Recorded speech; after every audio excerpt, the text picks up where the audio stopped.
This is a little sparkle. Welcome everyone. We all are teachers, we know it's hard to educate our kids and make them face real problems, to put together our strength and give them all our knowledge. My fellow friends, let's talk about it. We are here to talk and make it better. Kids and mental health all matter. Little Sparkle, the podcast for educators. All right, so welcome back to Leave a Little Sparkle. This is Julie Walker, your host, and I am so incredibly excited to be here with somebody I admire and have watched on TikTok for a while, and just a special guest. So, hi, special guest. Hi, podcast listeners. This is Miss Johnson's ELA. You can call me Elizabeth. You can call me Miss Johnson. But I am so incredibly excited to be here. I've got to say, Juliana's got one of the best podcast voices I've ever heard. Thank you. Don't flatter me too much. No, seriously. You flattered me, so I had to do it. Well, thank you. I appreciate that.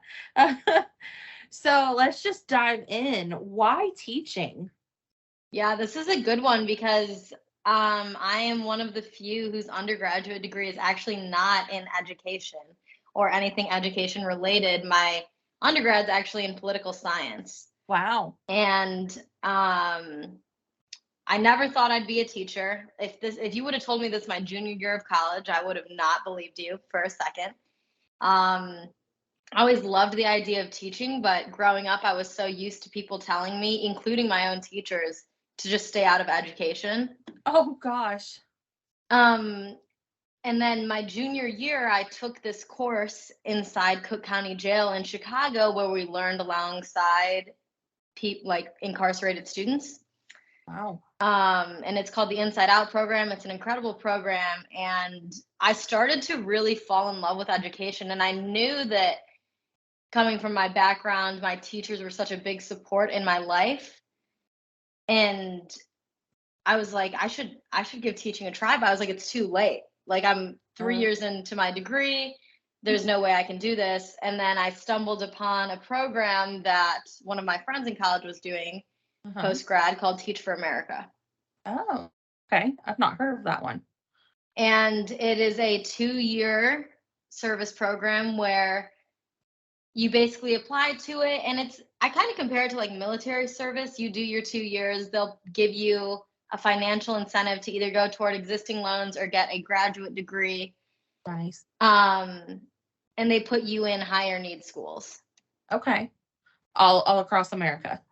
Yes. And so that is how I ended up in Nashville, as I was actually placed here. Oh, wow. Okay. You get kind of a ranking system. Uh-huh. And then you choose the places, and then they ultimately give you your assignment for the 2 years. Okay. I'm surprised Florida's not like the critical need. It very well could be. I know that the big one that they are trying to get people to are the Mississippi Delta and the greater Louisiana regions. Okay. I know it's kind of disheartening because Florida has kind of been all over the place. We have been through, just in my time teaching, I've been teaching for 10 years. We've been through 3 different sets of standards. It's just we're constantly trying to reinvent and figure out where we're going wrong. And I personally don't think we're doing anything wrong. I think that it's the clientele we have around here, because very much a lot of people are seasonal. So you're coming and you're going, and if we don't match up to what the rest of the world's doing, it's going to look like we're missing out, you know? Yeah, and that's the big critique with the program I'm doing is like you're putting teachers in classrooms for 2 years and then they're leaving and going on to something else. But there were quite a few actually Teach for America alum. I think we are the second highest like teacher program that feeds into like the Metro Nashville public schools. Mm-hmm. And so we actually, a lot of us end up kind of falling in love with it and staying for more than the 2 years. But teacher turnover is definitely a huge problem. Yeah. I know here in just where I'm at, people, it's almost every year, people are constantly shuffling around because our principals get shuffled around. Well, Yeah. when you get in good with a principal and you guys vibe well and you're doing great things, and then they get moved, you're going to want to follow them. So that constantly is happening here, and teacher turnover rate is quite high because of that. So Yeah. I read a statistic, and this was actually pre-COVID. It was a huge research-based survey. And oh God, I don't quote me on the exact numbers, but over 50% of teachers will leave by the 5-year mark. wow. And that was pre-COVID. Yeah. And I know turnover rates are far higher now. Oh yeah. Well, and I don't know if you saw the episode, but I did an episode with Two Tails podcast. They do puppies and their teachers, but where we were talking about the kids post COVID and how much of a difference it makes in these kids' lives when they can't interact with one another and learn how to interact with one another. Like us shutting down for the 2 years we did really was detrimental to our kids. I understand the health side of it. I'm not arguing the health side of it, but just from a teacher's perspective, like my kids can't figure out how to communicate to one another about, you looked at me wrong. It's not like, hey, are you doing okay? No, it's like, why are you looking at me? And it's a huge blow up instead of what it usually is. And kids are just different now. Yeah, and I think that's kind of the beauty of me. Like, I don't know what it was like pre-COVID to teach because I started Yeah. at the end of 2020. And so, yeah, a lot of veteran teachers near me were like, oh my gosh, we've seen such a change in the kids. And this is where ignorance is bliss is helpful to me, is because I don't know what it was like. Like, all I see is post-COVID kids. And I think not only being at home for 2 years was extremely detrimental, but having social media and like phones. And that's something that I didn't have to deal with as much in high school because it was a newer thing as I was going through high school. But I cannot imagine the pressures that social media give students nowadays compared to, when you or I were in school. Oh yeah, and I'm your senior by a few, and a couple, just a few. When I was in school, I mean, it wasn't unheard of for teenagers to be driving and still not have a phone. Like we were seniors and getting cell phones for ourselves because our parents weren't about to put us on their plan. Like it's completely different now. Oh yeah. And then I don't know how Tennessee is, but here in Polk County, we're 1-to-1 technology. So our district has put devices in our kids' hands now. And it's like, okay, put that away now. No, seriously, I feel so old fashioned, but we're also 1-to-1. Like, all the kids have Chromebooks. I mean, they all have cell phones at the age that they're at. For me, I teach freshmen. And they all have some device, and it's just wildly distracting. And I'm older than my students, of course, and for me, even just having my phone on me, I feel like a need to check it. And so I'll literally put my phone up when I'm teaching or in a bucket for the most part, because I pride myself in being disciplined and like having a lot of self-control, and technology is so powerful now, let alone in the classroom, to have that. And especially like 5th graders. Yeah. Like, that's crazy. Yeah. And I always try and do like pen and paper assignments. And I feel old fashioned, and it's very far from the most efficient thing that I could do. But we're getting too like technological. Well, and it's not helping the kids. And that's what I look at is, what am I doing in the classroom that's going to further their education? If I'm making it easier on me, chances are I'm making it easier on them. And when you do that, you're dumbing down the work, and you don't want to do that. You want to make them think. So yeah, and I will say, there are some parts of technology I like that they have. Everybody always has a copy of their book that we're reading because it's on their iPad. Everybody always has a dictionary they can go to. It's on their iPad. For my kids that, are lower, they can make me a video instead of a PowerPoint or stuff like that. But when it comes down to it, like, their handwriting, terrible. Their writing, not the greatest. And it's because they had those things in front of their faces. And I got to the point where I said, okay, we're detoxing. And I had them all put them in boxes near the door. And I'm like, we need a break. Like, that's what I do with my 5-year-old. I'm going to do it with you guys too. We need a break from it, Absolutely. you know? So, okay, we went off on a tangent, but We did. all right. So we're going to start a segment. You're my first one to do this one. It's called Time to Sparkle. And so this is going to be where, so I don't know if you know much about my, Leave a Little Sparkle name, where it came from, but I have always operated as a teacher, as a person, just whatever, like that there's no problems, only solutions, and I have to find the solution. And so I am leave a sparkle with somebody type of person, not a take away and drain them type of person. So where, do you draw inspiration from for teaching? This is going to sound like a very cliche answer, but on a very hard day when I'm like, what am I doing here? Mm-hmm. It's always a student that comes in and tells me a stupid joke or like bothers me or says something hilarious or has a great idea. And I think where I draw my inspiration from in the classroom is definitely my students. That's awesome. And they inspire me. They leave me a little sparkle, if you might say. They also give me a lot of headaches, but the good, like just knowing that you have students who show up to your class, like skipping's a pretty big problem once you get to high school. And I'm like, there's kids who definitely show up for me too. And that's what inspires me the most. And I have some of the most resilient, hardworking kids, and they have stories and lives that, they don't talk much about, but I mean, they show up every single day, and I'm just like, I don't know how they do it. Right. And so my inspiration comes from my kids. They're hardworking, they're resilient, and I am very, very confident. And this is what keeps me afloat too from burnout and stuff. That every single kid who shows up to your class, even if they have a fight in your class, even if they cuss you out, they want to be successful. It's whether or not they know how to yet. Yeah. And a lot of times it comes down to like helping them have the tools they need. Yeah.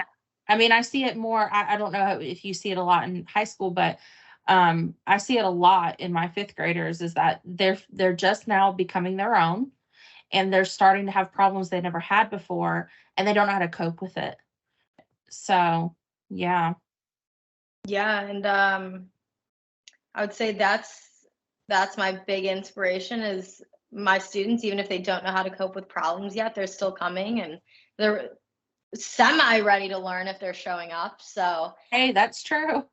That, and also I'm very lucky that I had some really phenomenal teachers around me my first couple of years of teaching. And being by a teacher, like I had this teacher at my school, she's taught there 18 years, and she's been in freshman English for 18 years at this one school that I teach at, and she still loved it. Like, she's moving schools, so she still loves education. But she always came up with like creative ideas, and just having people around you, like proximity wise, and teachers who still find joy in it, and at least the kids. Yeah. That gives me inspiration. Yeah. So we call that a marigold. Have you heard that story? I don't think so. So, okay. And I don't think I've ever said it on the show before, but when I was going through my student teaching, my internship, if you will, I had a teacher give me this like printout paper, and it was a story of the oaks and the marigolds. And basically the gist of it, because I don't want to like take credit for the story. The gist of it is you can either hang out with the oaks, which have you ever seen an oak tree and what happens underneath an oak tree? I haven't seen what happens under it, but okay. So all the way around it, nothing lives. It's all dirt. Okay. Because the oak tree is it's canopied, so no sunlight can get through, no water can get through, nothing can live except for that oak tree. But a marigold is facing the sun. It's in the sun. It's going for the sun, even if it's stuck somewhere or whatever, it's going to face the sun, it's going to get what it needs, and it's going to be positive and bright and shining, whereas an oak tree is kind of drab and whatever. So it just talks about how, like, you got to find your marigolds in the education system, and those are the people who help push you and help you come up with ideas and collaborate with you, and they don't drain you and take from you. Yes. So, and that's where, like, I really enjoy TikTok for that, is because while there are some naysayers on there that are just on there complaining, which gives teaching a bad name, and I that kind of hurts my heart a little bit. But there's still some really good inspirations like yourself, where I just, every time I see your videos and you're so upbeat and positive and excited and happy about it, it just makes me so happy about it, because I'm like, yeah, get in there, teach those kids. And I love the tips and tricks. And I know there's some others, and we kind of talked about it. Do you have any inspirers, if you will, that you want to share? Yeah, so can you still see me? I just went to my photos. No, I just lost you, but that's okay. Okay, because I don't want to butcher the accounts, because I was going through my following, and fun fact, I only follow 3 teachers on TikTok.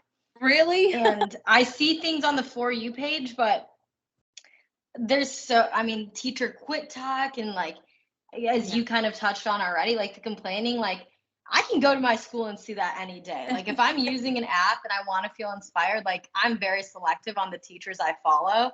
And so the 2 of them are like have over 150,000 followers. One is like around me at like 15,000, and they're all really great in their own right. So the first one is Miss Johnson Teaches, and that's not a plug for me, that's somebody else. But she's a high school teacher and also a personal trainer. Nice. And she's just got so all 3 of these have a very common theme. They have such a balance between their own lives and who they are as people, and also teaching. And I think that's why it's refreshing, is because sometimes when there's like teacher TikToks, it's like you never want to make your profession, whether it's teaching or something else, your whole personality. Right. And so these 3 do a really good job at having a balance. So it's Miss Johnson Teaches, educator Andrea. She's the high school English teacher who's super sarcastic. She's awesome. I love her too. Oh my God, yeah. And she like doesn't take herself too seriously. Like she is the exact type of person that I love to follow. Mm-hmm. And then also, these are all high school teachers, because obviously I'm biased. This girl named L. Joe Clark, and I'll send you all these so you can put these in the show notes.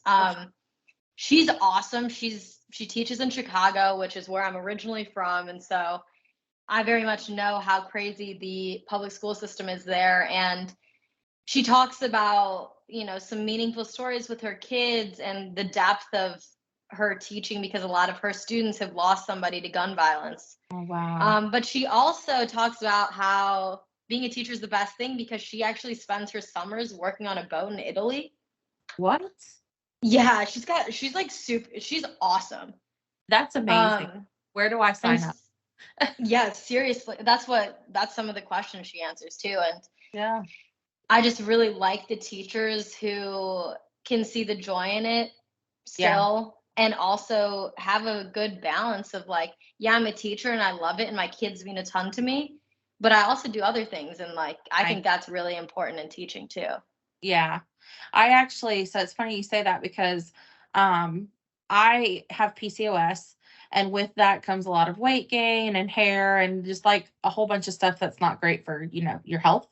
And it weighs on my mental health a lot. And so I've been in therapy for a long time. But all that to say that I realized I put my all into what I'm doing, because that's what I get validation from. Like, I'm a good teacher, a highly effective teacher. You still there, my friend? Oh, there you are. Yes. Okay. I'm a highly effective teacher. And so when I hear those words, I'm like, I got to put more into it. And I realize I put myself at the wayside. Like, I eat, breathe, sleep, school. And then I get to this point where I am starting to get burnout. And so my niece, she's kind of a fitness junkie. Her and I were talking, and I said, I don't want to do this whole fad dieting thing. Like, I definitely just want to feel better. And so her and I actually put together a wellness journal. And so we've been working on that, and I've been like doing that every day. And now I'm like, oh, well, this whole like holistic approach to being a person is starting to become my personality now, because I'm like Yes. looking at, like I love to teach and it validates me, but there's other parts to that. Like I need to work on my mental health. I need to work on my fitness. I need, that kind of stuff. And that goes into not getting burnt out. Oh yeah. And I think I'm so sorry about PCOS too. I just recently learned that what that is actually on TikTok. Really? So my high school health classes didn't do that much, but yeah. 1 in 10 women have it, and you would think it would be talked about more often. Yeah. Yeah. Like, I don't know if you follow Gracie Norton on TikTok. This doesn't have to go on the show because she's got nothing to do with teaching, but she has PCOS. Okay. I haven't And heard. she's got really intentional recipes for like hormone health and like regulating it in like a holistic sense. Uh-huh.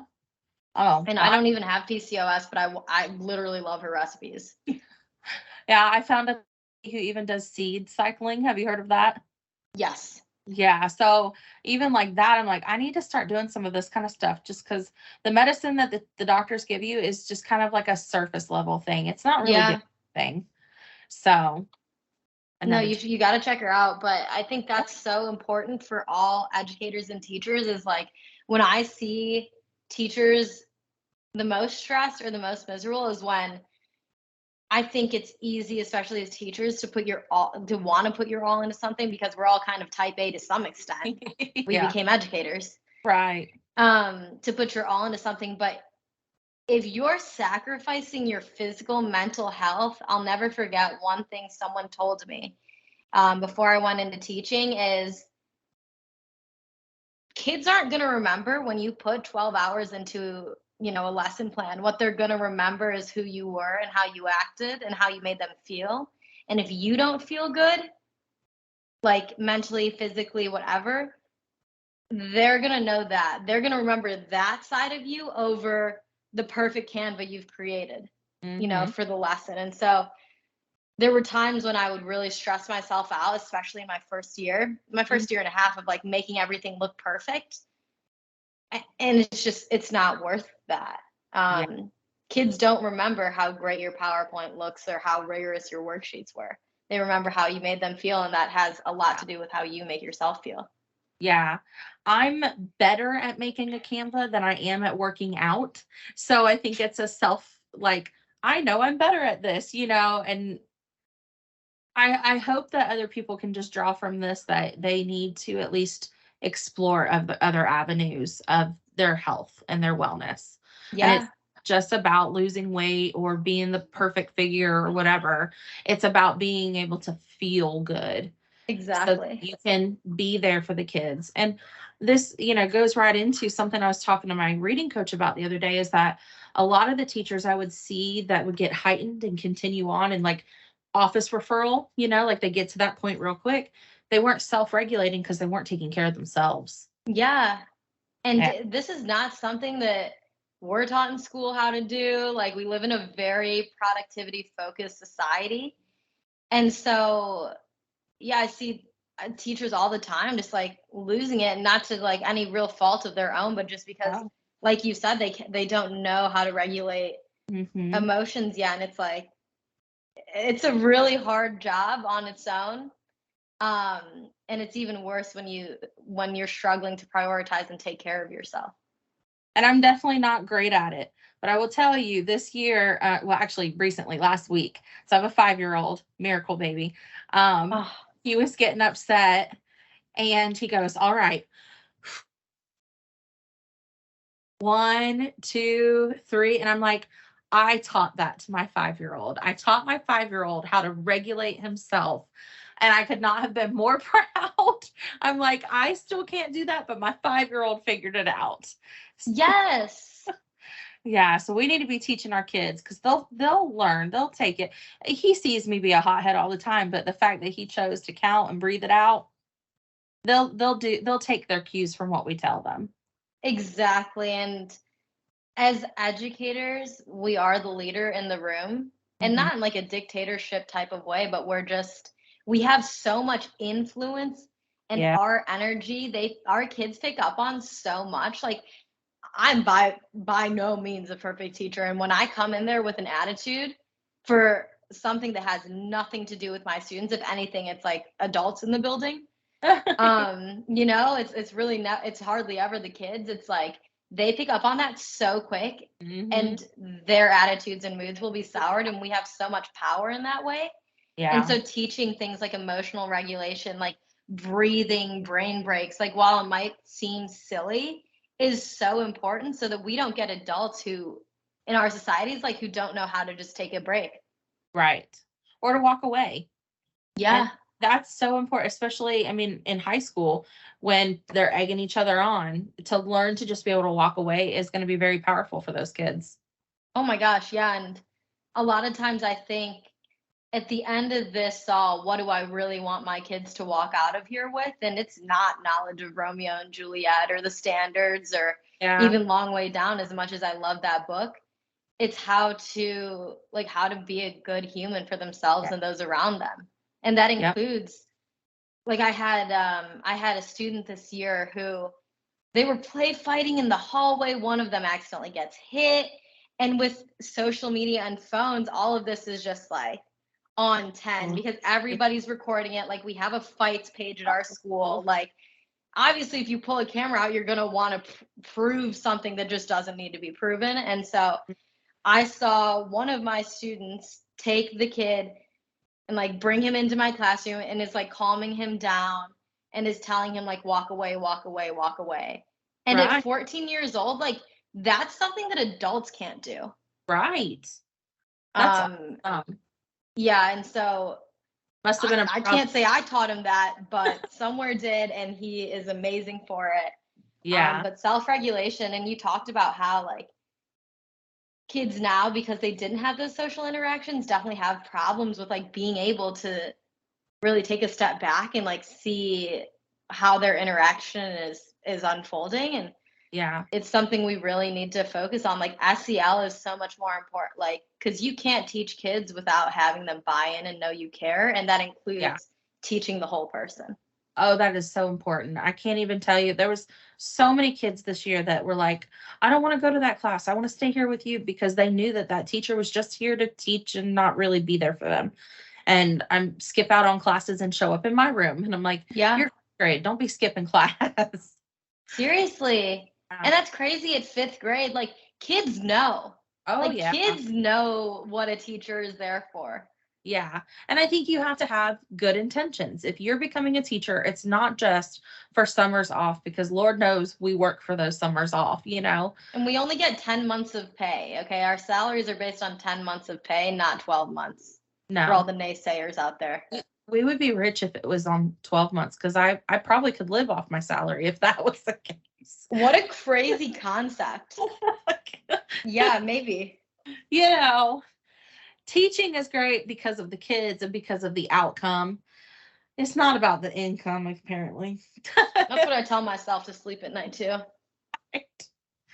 Oh, okay. All right. So I want to jump into PLNs. You know what PLNs are, right? Personal learning networks? Yes, ma'am. So okay, yeah. On Twitter? Or I used to be on Twitter. Okay. Did you know that there's a huge community on there of teachers for Twitter teachers, I guess? I mean, I can see that. I can see that. I did not know that. Yeah, so I wanted to make sure that our audience knew that there's a huge network on Twitter, and it tends to be, from what I've seen, a little bit more positive than what I've seen on TikTok, because it's like they post a question of things that they're going through, and everybody kind of jumps in and gives ideas, tips, and tricks. And so it's a great place to turn to if, as you know, a new teacher or even a veteran teacher looking for new ideas. It's a great collaboration. So that was number one. What do you think about having a personal learning network? Do you seek out one, or do you feel like there's a good one at your school? Or so I think doing Teach for America gave me some type of connections to other new teachers, and that was helpful because we were all going through kind of similar struggles. Like my core had about 100 people in the Nashville region. Wow. And so I think that's where it kind of started for me. And I actually deleted all my social medias and didn't get a TikTok until like January. Wow. Because it's such a like a love-hate relationship for me. And I think the way you're describing it on Twitter was awesome though. Like Twitter genuinely brought me joy and like made me laugh a ton, because I feel like people take themselves a lot less seriously on Twitter than they do on like TikTok. And I think that's probably why the personal learning network of Twitter, I would recommend it just based on Twitter users when I used to have a Twitter. But I think they're really important. I think for me too, I had a co-teacher for my first 2 years of teaching. Okay. Because I teach videos. I teach inclusion English, most of it. So we have students with IEPs, so therefore I get another teacher in the classroom, and that was a godsend. Like Dasher was my rock. Like when I was low, like she was high, and when she needed help, like I was there. And that was really the personal learning network that I needed. Right. And at the time, and I'm so blessed to have that. And I guess my advice to people who maybe don't have a co-teacher is like find the teachers at your school who like what they're doing. Like find the teachers at your school who are coaching, who are going to the extracurriculars still, like who are involved. Go to the teachers who your kids talk about. Yeah. Because they're doing something correct. And I was lucky at my school. We have 30 open positions now though, so a lot of them have left. Wait, how big is your school? Because that's how many teachers there are. Like there's like, I heard at one point there were up to 200 teachers because we have 2,400 kids. Holy moly. So in a school that big, we don't even have a teacher's lounge, which I felt like it was kind of a curse at first, but also a blessing in the way of like, I never really heard that much drama or gossip because like we were all eating lunch in our classrooms essentially alone. And because every time we get in big meetings, I think the problem with like a huge personal learning network, at least with people at your school, is teachers love giving their opinions, including me. Oh yeah. But that means if there's something wrong, I mean, it can just feel so much worse than what it is when everyone's talking about that problem. And it's so much easier to jump on the negative train than it is to jump on the positive train. Oh, absolutely. Yeah. Like it's so much easier to bond with people over complaining for whatever reason than to talk about like, oh, like this went super well. Like even in our team meetings, I hate going to them sometimes because I'm like, I don't think I'm a negative teacher, but I'm like, oh, everyone else is talking about this. Like, yeah, I guess it does suck. And so, like you said, it's so much easier to bond with people over shared negative experiences, like a trauma bond, than it is over something positive. And I think that's the same thing with like the internet too. Like you can get into a rabbit hole, and I was telling you this earlier, but I can't imagine if I got into teaching and had a TikTok. Like I didn't have that when I didn't have a TikTok when I started teaching, and I didn't have it for like essentially my first year and a half. Yeah. And there can be such a rabbit hole of quit talk, like teacher quit talk, that's like even gone viral. And it's like teacher, like the one I interned with 10 years ago, said, "Why are you becoming a teacher?" And I was like, "Because this is what I was meant to do." And she's like, "You'd get paid more doing something else." We know that. Yeah. That's not what I was going into teaching for. So right. And everyone's entitled to their own opinion, and it's a tough profession, but yeah, it makes it a lot easier if you have people in your personal learning network who have similar values and like just more positivity and optimism. Like not to say you can't complain, they're there for that too. But if that's most of what you're doing, it's detrimental. Like it's truly detrimental no matter how good your mindset is going into it. Well, and there's a difference between complaining and doing something about it. Like if there's something that genuinely upsets you or is not going well, try to find the solution. Don't just complain about it, because that's not going to do anything. It's not going to help anybody. It's just going to keep putting you down that rabbit hole of just negativity. And I think depression and anxiety is already rampant enough in our country that you have to be careful what rabbit hole you go down. What you consume matters. Oh yeah. Especially on the internet. And I love that idea that like complaining but trying to like come up with and collaborate to find a solution is a completely different realm than like not constructive complaining. Yeah. And I think that's where stuff gets really bad really quick. And I love your, find a solution. Yeah. I've always been that way because I think it stems back to my childhood trauma. It was like my whole world felt chaotic and I felt like I couldn't fix things. And so as I got older, it just became like ingrained in me that if there's a problem, we're going to find a solution because I can't live in the chaos of negativity like that. It's healthy. And it's like finding a solution provides some level of hope. Yeah. But just being complacent in whatever you're complaining about, that's a hard place to be in education. Like that's a really hard place to be in. Yeah. Because you wouldn't want your students to do that. And that's what I try to operate under is like, if I wouldn't want my students to do it, why am I going to do it? Absolutely. Mm-hmm. All right. So we're going to jump ahead into our topic of avoiding burnout. And you have already beautifully talked about this, but do you have like maybe, top 5 of what to do to avoid burnout? Oh my God. I think the big one that there's 2 that I always come back to is it's never that deep. Like, oh my gosh, there are things that happen in schools that are, very unpredictable. And you have to be flexible. It's just never that deep. If you miss a meeting, what are they going to do? Like, are they going to fire you? And would that be that bad of a day? And like, that's what I always ask myself in my head is worst case scenario, I would get fired and they're not going to fire me. And like, I'm like, why do I think my first year I was really bad at this. Like, why do I stress myself out so much? Yeah. Like, it's not that deep. It will never be that deep.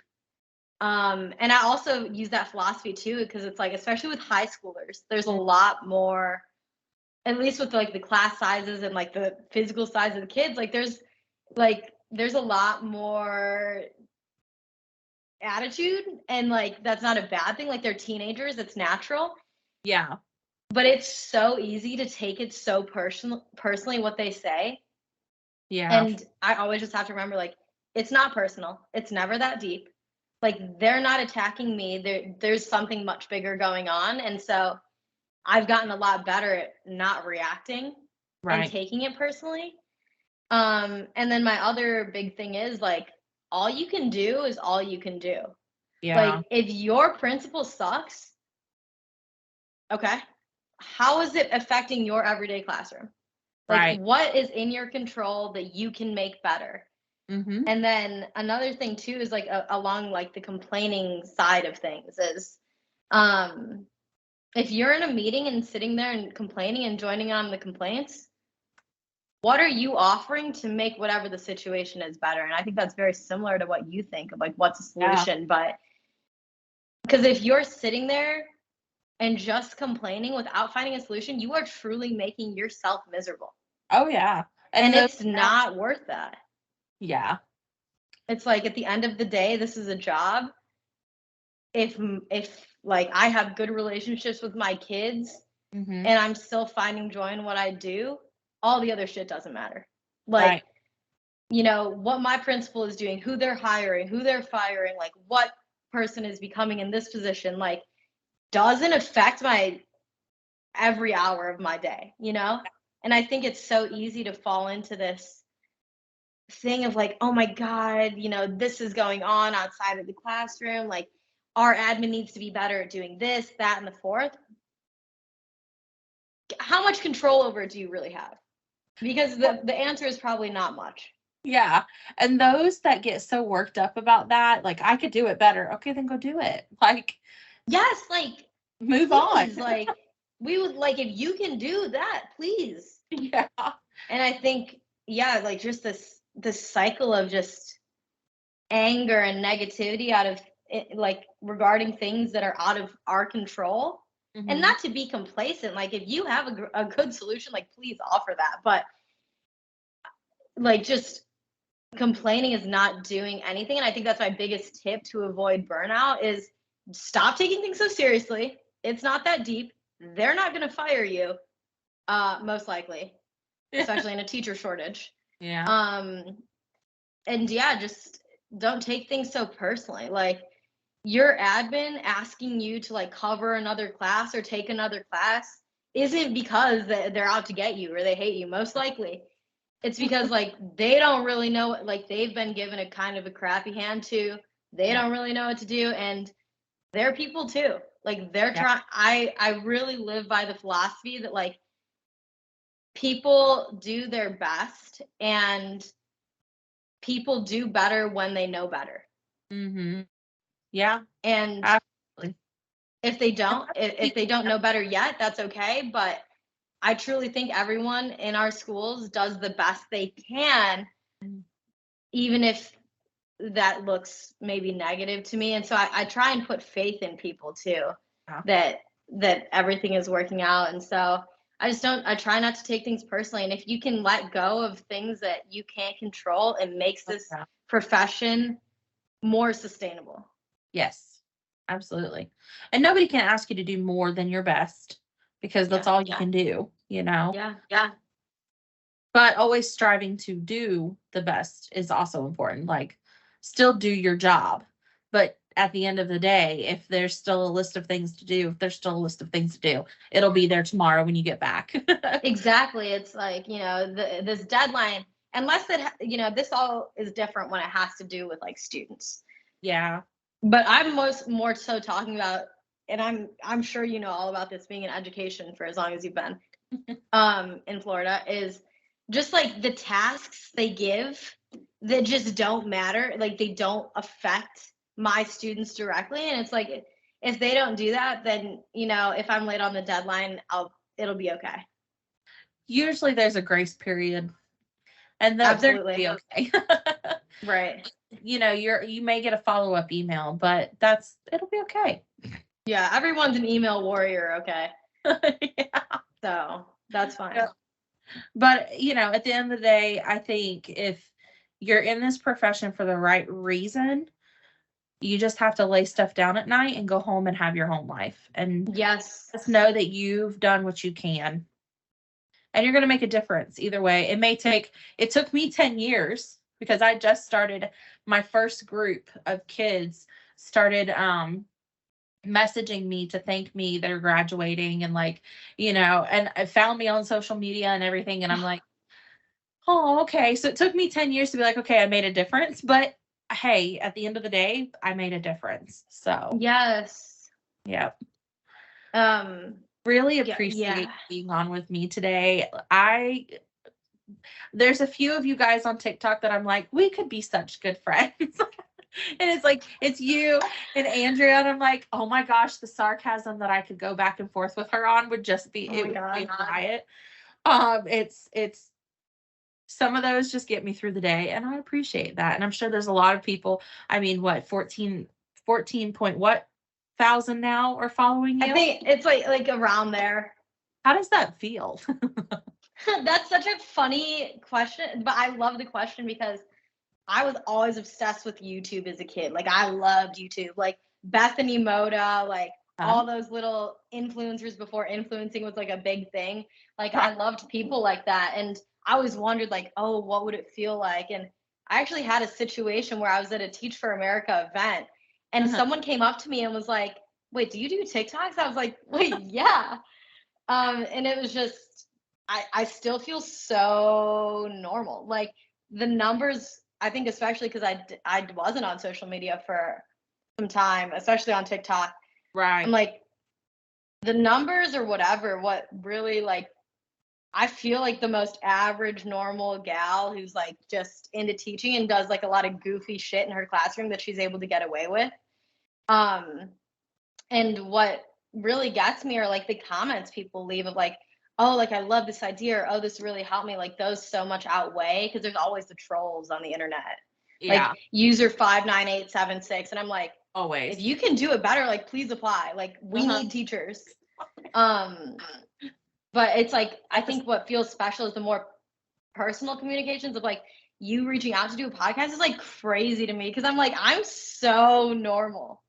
Like you are guys, she's very normal. Very, very normal. Like like such your average gal. Like it's really it feels cool more than anything. Like the community that is on TikTok that is like supportive and nice and like to share ideas. And I get awesome ideas from like educator Andrea, like Aljo Clark, like going and like being on boats in Italy this summer, like made me book like my first solo trip out of the country. I'm like, good for you. There's cool things on that app and the numbers don't matter to me as much as like I wouldn't say I have a community, but like